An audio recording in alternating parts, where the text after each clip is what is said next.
नमस्कार।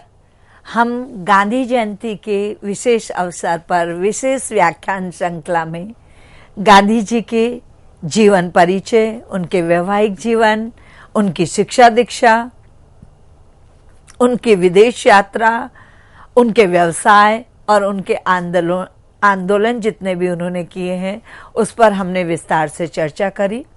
और उसी के साथ अब हम गांधी जी, हम सब जानते हैं कि महात्मा गांधी को जो है वो बापू कहा जाता है, राष्ट्रपिता कहा जाता है, महात्मा कहा जाता है, लेकिन उनके और बहुत सारे नाम, उन्हें महात्मा गांधी जी को अन्य नामों से भी जाना जाता है। उस पर मैं थोड़ा सा चाहूँगी कि आपके संज्ञान में वो लेना चाहूँगी और आपके साथ चर्चा करना चाहूँगी। महात्मा गांधी जी के अन्य नाम कौन कौन से हैं और किसने किस समय उनको ये नाम दिए। महात्मा गांधी जी को महात्मा शब्द से 12 अप्रैल 1919 को रविंद्रनाथ टैगोर ने महात्मा गांधी जी को के नाम एक पत्र लिखकर भेजा, जिसमें पहली बार उन्हें महात्मा के नाम से संबोधित किया गया। अर्थात 12 अप्रैल 1919 को रविंद्रनाथ टैगोर जी के द्वारा लिखे गया जो पत्र महात्मा गांधी जी को प्राप्त हुआ, उसमें उन्हें महात्मा के नाम की उपाधि दी गई, महात्मा नाम से पुकारा गया। तो जो हम गांधी जी के नाम के आगे महात्मा लगाते हैं, वो महात्मा जो शब्द है वो गुरु रविंद्रनाथ टैगोर जी ने दिया था 12 अप्रैल 1919 को। राष्ट्रपिता गांधी जी को हम सब राष्ट्रपिता के नाम से जानते हैं। 4 जून 1944 को सुभाष चंद्र बोस ने सिंगापुर से रेडियो पर महात्मा गांधी को संबोधित एक संदेश दिया, जिसमें उन्होंने सबसे पहले इन्हें राष्ट्रपिता कहा। यानी जो आज हम सब महात्मा गांधी जी को राष्ट्रपिता यानी महात्मा गांधी जी का पर्याय है, राष्ट्रपिता यानी महात्मा गांधी जी की छवि है। तो हमने गांधी जी को जो राष्ट्रपिता के रूप में जाना, वो राष्ट्रपिता कहा शब्द जो है वो पहली बार 4 जून 1944 को सुभाष चंद्र बोस ने सिंगापुर से रेडियो पर जो महात्मा गांधी जी को संबोधित किया और एक संदेश जो उनका था, उसमें पहली बार राष्ट्रपिता उन्हें कहा गया था। तो राष्ट्रपिता की उपाधि एक तरह से मैं कहना चाहूंगी कि सुभाष चंद्र बोस जी ने महात्मा गांधी को दी। महात्मा गांधी जी के अन्य नाम, जवाहरलाल नेहरू जी ने महात्मा गांधी जी को बापू की उपाधि दी, यानी उन्होंने उन्हें बापू नाम दिया। बापू यानी महात्मा गांधी। ये जो बापू शब्द है या बापू, ये जो महात्मा गांधी जी का उपनाम है, पर्याय है, गांधी का पर्याय है, वो जवाहरलाल नेहरू जी ने दिया। मलंग बाबा एक नाम दिया गया गांधी जी को। बहुत कम लोग जानते होंगे कि गांधी जी को मलंग बाबा के नाम से भी जाना जाता है। खुदाई खिदमतगार जी ने मलंग बाबा नाम दिया महात्मा गांधी को। जादूगर, यानी महात्मा गांधी जी को जादूगर के नाम से भी जाना जाता है। शेख मुजीब उर रहमान ने महात्मा गांधी को जादूगर के नाम से संबोधित किया। अर्धनग्न फकीर मतलब जिसके हाथ में केवल एक लाठी है और एक धोती जिसने पहन रखी है, आधे शरीर पर जिनके वस्त्र नहीं है, ऐसे व्यक्ति को अर्धनग्न फकीर की उपाधि दी जाती है। और ये अर्धनग्न फकीर की जो उपाधि या नाम जो मिला महात्मा गांधी को, वो विंस्टन चर्चिल ने दिया। सदी का पुरुष अल्बर्ट आइंस्टीन ने महात्मा गांधी को सदी के पुरुष के नाम से संबोधित किया। तो इस प्रकार से गांधी जयंती के उपलक्ष्य में जो हमारी ये विशेष चर्चा है, इसमें आज हम ये जान रहे हैं, आज हम ये समझ रहे हैं और आज हमने इस पर विचार किया कि महात्मा, राष्ट्रपिता, उसके बाद में बापू, फिर मलंग बाबा, फिर जादूगर, अर्धनग्न फकीर और सदी का पुरुष, इन नामों से जो संबोधित किया, वो संबोधित करने वाले महापुरुष कौन थे उसके बारे में, यानी जो नाम देने वाले हैं निश्चित रूप से वो भी महापुरुष थे, और जिन्हें नाम दिया गया वो तो महापुरुष थे ही। हम उनके जन्म दिवस के उपलक्ष्य में आज हम ये विशेष चर्चा कर रहे हैं। गांधी जी के विषय में कुछ तथ्यात्मक जानकारियां और भी हैं जो हमें उन पर एक बार दृष्टि डाल लेनी चाहिए, विचार कर लेना चाहिए, उनका स्मरण कर लेना चाहिए, क्योंकि उस स्मरण के बाद में भारतीय होने के नाते, भारत की नागरिक होने के नाते अन्याय के विरुद्ध न्याय के लिए जो सत्य और अहिंसा का मार्ग है, उस अपनाने वाले व्यक्ति के आदर्शों पर चला जाना अधिक संभव हो जाएगा। 1893 में उन्हें रंगभेद का सामना करना पड़ा। गांधी जी का जन्म 1869 में हुआ था और 1893 में जब वो अफ्रीका में थे तो पहली बार उन्हें रंगभेद का सामना करना पड़ा। 1894 में सामाजिक कार्यों के साथ वहीं रहकर वकालत करने की ठानी और नेटाल इंडियन कांग्रेस की स्थापना करी। 1894 में आपको याद रहना चाहिए, आपको स्मरण करवा देती हूं कि 1894 में गांधी जी ने सामाजिक कार्यों के साथ वहीं रहकर वकालत करने की ठानी और नेटाल इंडियन कांग्रेस की स्थापना करी। 1906 महात्मा गांधी ने आजीवन ब्रह्मचर्य लेने का व्रत लिया। 1907 में गांधी जी ने पहला सत्याग्रह ब्लैक एक्ट के खिलाफ किया। 1909 में हिंद स्वराज किताब की रचना की। 1920 में केसर ए हिंद का खिताब लौटाया और दूसरा राष्ट्रव्यापी सत्याग्रह आंदोलन छोड़ा। 1920 में गांधी जी को केसर ए हिंद का खिताब दिया गया था, लेकिन गांधी जी ने उसे लौटा दिया और दूसरा राष्ट्रव्यापी आंदोलन सत्याग्रह छेड़ा, जो निश्चित रूप से निसंदेह हम सब जानते हैं कि ब्रिटिश हुकूमत के अत्याचारों के विरोध में था। अंग्रेजों को भारत छोड़ने के लिए किए जाने वाले प्रयासों के अंतर्गत वो आता है। गांधी जी के विषय में जो हम तथ्यात्मक जानकारी की बात कर रहे हैं, उसी क्रम में 1922 में चोरी चोरा की हिंसक घटना के बाद जन आंदोलन स्थगित किया। उन पर राजद्रोह का मुकदमा चला और उन्हें स्वयं को दोषी स्वीकार दिया गया। उन्हें 6 सालों के लिए जेल में भेज दिया गया। ये अर्थात चोरा चोरी की जो हिंसक घटना हुई थी 1922 में, उन पर जन आंदोलन स्थगित होने के बाद उन पर राजद्रोह का मुकदमा चला। राजद्रोह का मतलब राज सरकार के विरुद्ध हो जाना। मुकदमा चला, उन पर केस चला और उन्होंने स्वयं को दोषी स्वीकार कर लिया और इस प्रकार से उन्हें 6 सालों के लिए जेल में, कारागार में बंद कर दिया गया। 1933 में साबरमती तट पर बने सत्याग्रह आश्रम का नाम हरिजन आश्रम रखा। यानी सबसे पहले हरिजन जो शब्द है वो गांधी जी ने वो लेकर के आए थे। 1939 राजकोट में उपहास के साथ सत्याग्रह अभियान की शुरुआत की। गांधी जी ने राजकोट में उपवास व्रत लिया और सत्याग्रह के साथ उन्होंने उपवास के साथ ही सत्याग्रह अभियान शुरू कर दिया। 1940 व्यक्तिगत सत्याग्रह की घोषणा करने के साथ विनोबा भावे का पहला व्यक्तिगत सत्याग्रही चुना। यानी विनोबा भावे जो हैं वो उनके साथ 1940 में व्यक्तिगत सत्याग्रह की घोषणा के बाद वो व्यक्तिगत सत्याग्रही उन्होंने चुना उनको। तदुपरांत 1944 22 फरवरी 1944 को महात्मा गांधी जी की अर्धांगिनी बा कस्तूरबा गांधी का निधन हो गया और वो गांधी जी को छोड़ करके इस भौतिक जगत से अभौतिक जगत में प्रस्थान कर गई।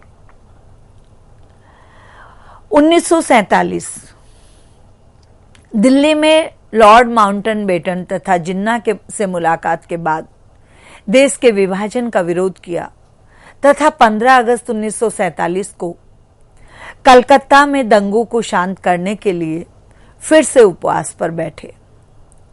9 सितंबर को दिल्ली में सांप्रदायिक दंगे शांत कराने के लिए वे दिल्ली पहुंचे। 1948 आखिरी उपवास। 1948 में गांधी जी का आखिरी उपवास था।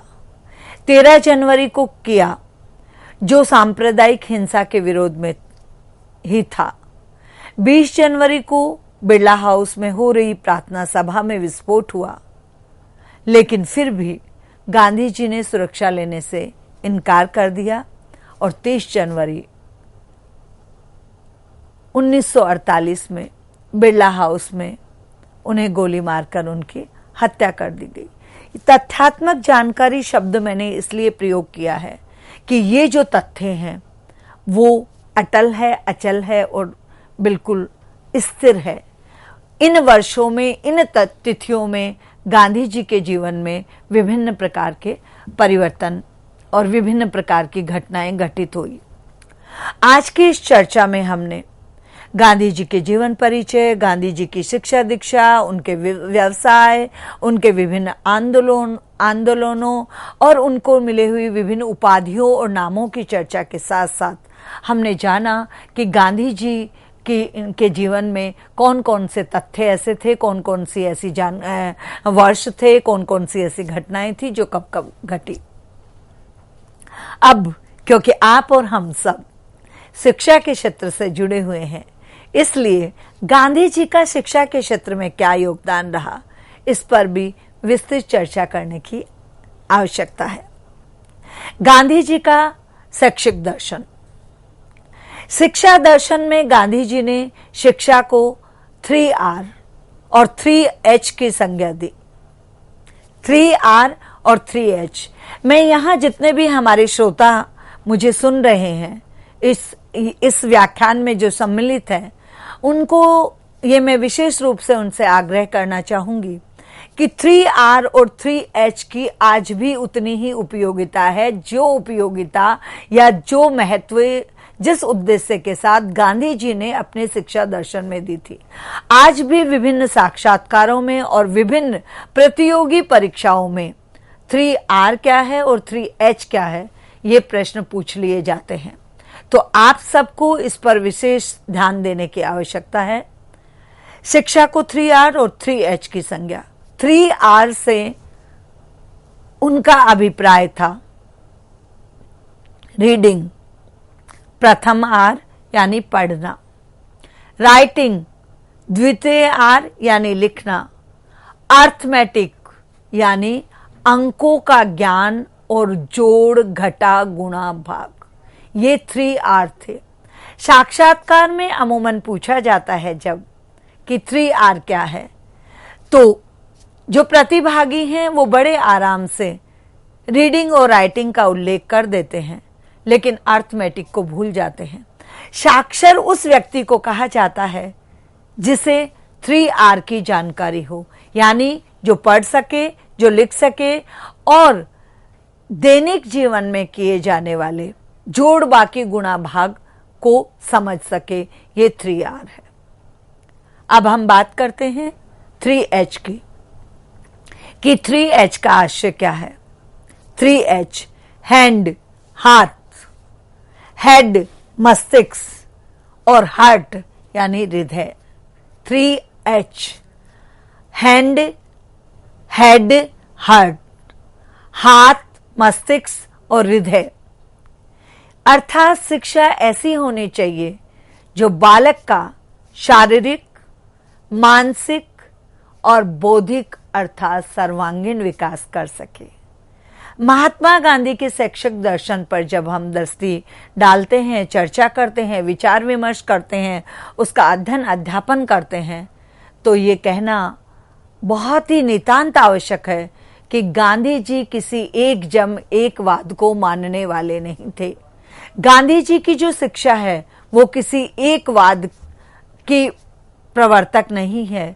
वो किसी गांधी जी के को हम ये नहीं कह सकते कि महात्मा गांधी केवल आदर्शवादी थे। हम नहीं कह सकते कि महात्मा गांधी केवल प्रकृतिवादी थे। हम ये भी नहीं कह सकते कि महात्मा गांधी केवल प्रयोजनवादी थे। महात्मा गांधी का जो शिक्षा दर्शन है वो आदर्शवाद, प्रयोजनवाद और प्रकृतिवाद का समन्वय है। वो आदर्शवादी थे क्योंकि वो वैष्णव मत को मानने वाले थे। वो भारतीय संस्कृति, सभ्यता और संस्कारों के अनुचर थे।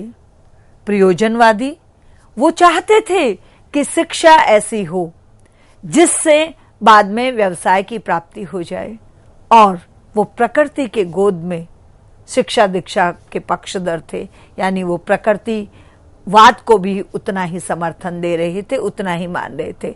तो इस प्रकार से जब भी हम गांधी जी के शैक्षिक दर्शन, एजुकेशनल फिलॉसफी की बात करेंगे तो हमें हमेशा ये ध्यान रखना चाहिए कि गांधी की फिलॉसफी आदर्शवाद, प्रयोजनवाद और प्रकृतिवाद का समन्वय है।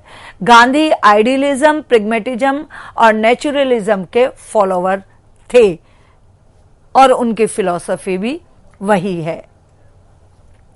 गांधी के जीवन दर्शन की हम आगे और बुनियादी शिक्षा पर भी बात करेंगे, लेकिन उससे पूर्व हम गांधी जी का जो दर्शन है उस पर भी हम बात कर लेते हैं। जीवन दर्शन, गांधी जी का जो जीवन दर्शन है वो 4 आधारभूत सिद्धांतों पर टिका हुआ है: सत्य, अहिंसा, प्रेम और सद्भाव।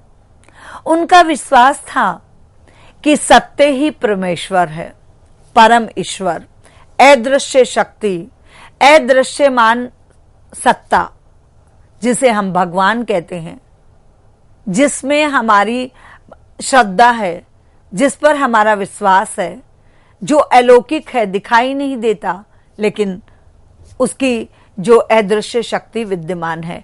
तो उनका विश्वास था कि सत्य ही परमेश्वर है, सत्य जहां है वहां ईश्वर है।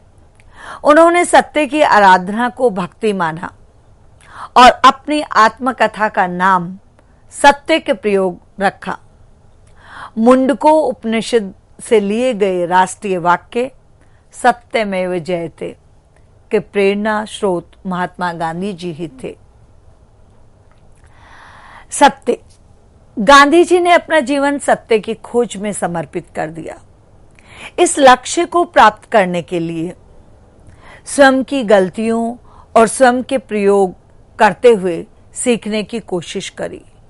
यानी जीवन भर गांधी जी ने सत्य क्या है इस खोज में वो लगे रहे, और इस लक्ष्य की प्राप्ति के लिए वो अपनी ही गलतियों से सीखते रहे और अपनी ही गलतियों से सीख करके नवीन प्रयोग करते रहे। जैसा कि मैंने अभी अभी आपसे कहा है कि उनका विश्वास था कि सत्य जो है वो परमेश्वर है, और इसीलिए उन्होंने अपनी आत्मकथा का नाम भी सत्य के प्रयोग रखा, जो उनके अपने जीवन के प्रयोग थे सत्य को लेकर के। अहिंसा, गांधी जी अहिंसा के सिद्धांत के प्रवर्तक नहीं थे, तथापि राजनीतिक क्षेत्र में इस राजनीति के क्षेत्र में इसका प्रयोग करने वाले वो पहले व्यक्ति थे। गांधी जी आस्तिक थे और ईश्वर की सत्ता में उनकी गहरी आस्था थी। उनके लिए ईश्वर का ही दूसरा नाम सत्य था और अहिंसा सत्य का दूसरा पहलू था। यानी गांधी जी अहिंसा के सिद्धांत के प्रवर्तक नहीं थे। हम ये नहीं कह सकते कि अहिंसा शब्द या अहिंसा का सिद्धांत लाने वाले, उसका प्रवर्तन करने वाले, उसका को स्थापित करने वाले गांधी थे, लेकिन राजनीति के क्षेत्र में जो अहिंसा का प्रयोग हुआ वो करने वाले गांधी जी प्रथम व्यक्ति थे, क्योंकि वो आस्तिक थे। ईश्वर की सत्ता में उनकी गहरी आस्था थी और उनके लिए ईश्वर सत्य है और सत्य जो है वो हिंसा से नहीं आ सकता। सत्य का दूसरा नाम अहिंसा है और सत्य का दूसरा पहलू भी अहिंसा ही है। तो ये गांधी जी ने दो चीजें जो दर्शन में जो मुख्य बातें कही। तीसरा, गांधी जी ने कहा था प्रेम, यानी जीव मात्र से, चाहे पशु पक्षी पेड़ पौधे कोई भी हो, जीव मात्र से प्रेम किया जाना मनुष्य की प्रकृति है। प्रेम से सब कुछ संभव है। और फिर उन्होंने कहा सद्भावना। हिंदू, मुस्लिम, सिख, ईसाई, ये सब जातिवाद से ऊपर उठ करके और सद्भाव, सभी के प्रति समान भाव का जो एक मत है, एक सिद्धांत है, वो रखना ही गांधी जी के जीवन का दर्शन था। मैं आपसे चर्चा कर रही थी गांधी के शैक्षिक जीवन दर्शन की, और आज के इस वर्तमान समय में, चाहे फिर हम बात करें कोरोना काल की, और अभी तो हम बात कर सकते हैं नई शिक्षा नीति की, जो न्यू एजुकेशन पॉलिसी आई हुई है। आप में से जिन्होंने भी न्यू एजुकेशन पॉलिसी, नई शिक्षा नीति के बारे में चर्चा करी है, एक बहुत अच्छी चीज उसमें निकल करके आई है। यदि आपने अध्ययन किया होगा तो आप निश्चित रूप से जानते हैं।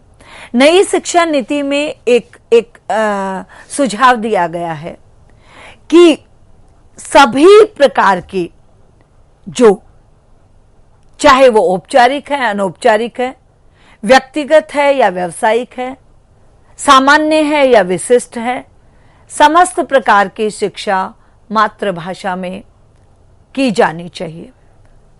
क्योंकि मातृभाषा में, जब गांधी ने बुनियादी शिक्षा का कॉन्सेप्ट दिया था, उस समय भी उन्होंने ये बात करी थी, यानी स्वतंत्रता से पूर्व भी, या मैं कहूं कि आज के 70-75 वर्ष पूर्व भी, गांधी जी ने जो शिक्षा की नीतियां दी थी, वो आज हम पुनः उनकी तरफ, बहुत सारे आयोग आए, कोठारी आयोग, मुदालियर आयोग, नई शिक्षा नीति और बहुत सारी चीजें आई, लेकिन इन सब के होने के बाद भी जो गांधी की का शैक्षिक दर्शन है, वो आज की वर्तमान परिस्थितियों में भी उतना ही महत्वपूर्ण है।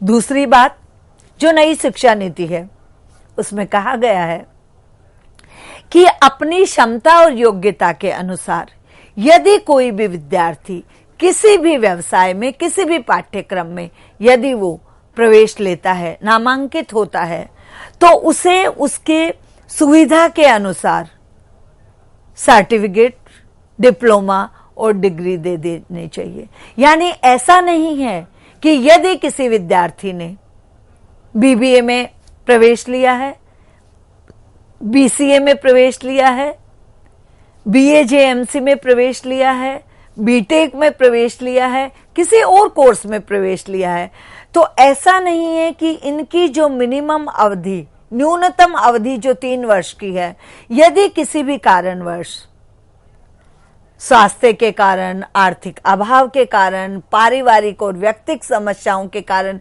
यदि कोई विद्यार्थी अपने अध्ययन को बीच में छोड़ देता है, तो ऐसा कदापि नहीं है कि उसको वो डिग्री नहीं दी जाएगी। उसको जितना उसने ज्ञान प्राप्त किया है, उस ज्ञान के अनुसार उसे, उसकी योग्यता के अनुसार उसे उपाधि और प्रमाण पत्र दे दिया जाएगा। एक पाठ्यक्रम के साथ दूसरे पाठ्यक्रम को कर सकता है। और सबसे बड़ी बात तो, जो हम स्किल डेवलपमेंट की बात करते हैं, कौशल विकास योजनाओं की बात करते हैं, हम युवा कौशल की बात करते हैं, ये सारी गांधी जी की शिक्षा, बुनियादी जो शिक्षा है, उसमें समाहित है। यानी सैद्धांतिक शिक्षा की अपेक्षा यदि हम प्रयोगात्मक शिक्षा, प्रैक्टिकल पे, थ्योरी के बजाय यदि हम प्रैक्टिकल पे ज्यादा यदि हम ध्यान देंगे, तो बेरोजगारी की समस्या निश्चित रूप से कम होगी। गांधी जी की जो बुनियादी शिक्षा थी, उसका कॉन्सेप्ट ही, उसका उद्देश्य ही, उसका लक्ष्य ही, उसकी आधारशिला ही इस बात पर रखी गई थी कि विद्यार्थी अपनी क्षमता और योग्यता के अनुसार जन्मजात प्रवृत्तियों का विकास करते हुए कौशलों में दक्षता हासिल करे, और उस कौशल में पारंगित होने के बाद में वो स्वयं उद्यमी बन जाए। आज हम 21वीं सदी में, कोरोना काल में, एंटरप्रेन्योरशिप, स्वयं उद्यमिता, कौशल विकास योजनाएं, ये जितनी भी चीजें हम लेकर के आ रहे हैं, वो कहीं ना कहीं गांधी जी की बुनियादी शिक्षा और गांधी जी के जो शैक्षिक दर्शन है इसमें समाहित है। तो हमें आज की परिस्थितियों में भी गांधी जी की जो शिक्षा है और वो उस पर चर्चा करना बहुत ही प्रासंगिक है। तो इस प्रकार से गांधी जयंती के उपलक्ष्य में जो आज हमारी ये विशेष चर्चा थी, इससे मैं अपेक्षा करती हूँ कि गांधी जी के जीवन से, गांधी जी के व्यावसायिक जीवन से, गांधी जी के व्यक्तिगत जीवन से और गांधी जी के शिक्षा दर्शन से और गांधी जी का जो दर्शन है, फिलॉसफी है, शैक्षिक एजुकेशनल फिलॉसफी है, इसका अनुकरण करने की आवश्यकता है। तार्किक आधार पर जब हम विवेचना करेंगे, समीक्षा करेंगे, तो हम देखेंगे कि आज की भारत को आत्मनिर्भर और युवाओं को आत्मनिर्भर बनाने के लिए आज जिन नीतियों की हम बात कर रहे हैं, आज जो हम न्यू एजुकेशन पॉलिसी की बात कर रहे हैं, आज जो हम कौशल विकास योजना की बात कर रहे हैं, ये सारी की सारी कहीं ना कहीं वहाँ से स्वरूप बदल गया है, समय बदल गया है, लेकिन आदर्श नहीं बदले हैं, सिद्धांत नहीं बदले हैं, नियम नहीं बदले हैं और दर्शन नहीं बदला है। तो गांधी जयंती के उपलक्ष्य में गांधी जी का जो जीवन दर्शन और उनका शैक्षिक दर्शन है, इस पर मैंने आज इस माध्यम से आपके साथ में विस्तृत चर्चा करी। आप सबको पुणे में गांधी जयंती के उपलक्ष्य में बधाई देती हूँ और बधाई के साथ साथ आपसे अनुरोध करती हूँ, आप सबसे आश्वासन भी हम सब चाहते हैं कि आप गांधी दर्शन में और गांधी शैक्षिक दर्शन में जो अच्छी चीजें हैं, जिन आदर्शों पे, जिसमें सबसे बड़ी बात है, कोई भी युग आ जाए, कोई भी सदी आ जाए और कोई भी काल आ जाए, सत्य और अहिंसा का कोई विकल्प नहीं है। तो सत्य और अहिंसा के जो पुजारी महात्मा गांधी जी हैं, उनको हम सब नमन करते हैं, उनको हम उनके प्रति हम सब की कृतज्ञता है। और इस उपलक्ष्य में आज हम सब इस चर्चा में हैं और कोशिश करेंगे कि सभी अपने अपने क्षेत्रों में गांधी जी के जीवन से, गांधी जी की शिक्षा से और गांधी जी के दर्शन से जो देश के लिए, राष्ट्र के लिए और स्वयं व्यक्ति के लिए जो चीजें हैं, जो उद्देश्य है, जो संदेश हैं, जो आदर्श हैं, उनको अपने जीवन में समाहित करेंगे। और इसी के साथ मैं इस चर्चा पर विराम लगाती हूँ और अंत में कहती हूँ, सत्यमेव जयते। जय भारत।